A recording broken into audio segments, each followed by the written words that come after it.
I want to kind of switch gears. Something that we talk about all the time here at Grata is proprietary deal sourcing.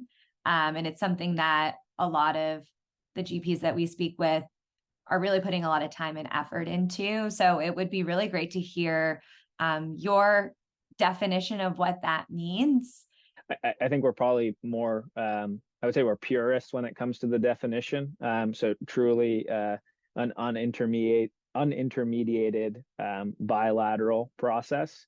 I think we understand that there are certainly nuances to this idea of proprietary deal sourcing, whether it's broken processes, limited processes, or the like. I think we take that into account and understand that these deal sourcing channels can obviously turf up pretty interesting and attractive opportunities, but I don't think we would necessarily define them as proprietary.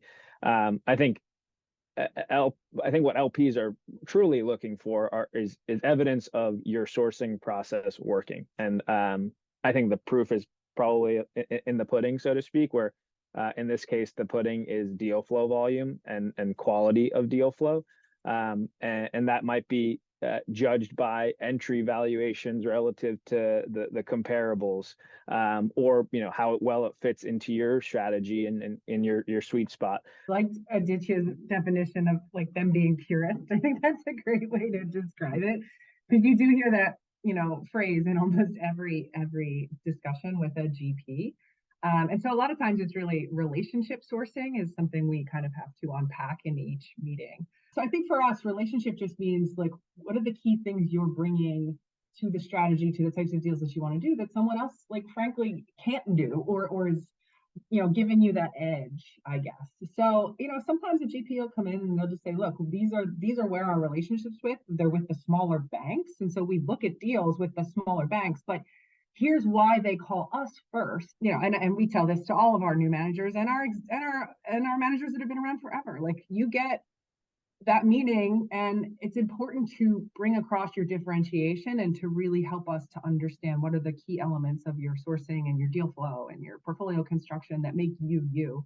And I think the how you source the deals is really it's a fun part to hear about the story rather than like the gory details. And maybe if I can piggyback there, I think Katie makes a great point where bringing your strategy or sourcing to life through a case study is super helpful. I think because it kind of shows that you have a consistent approach and thought process around your sourcing, whether it's proprietary or more of a thematic approach using river guides or even leveraging technology, and that being how you're coming up with these proprietary deals.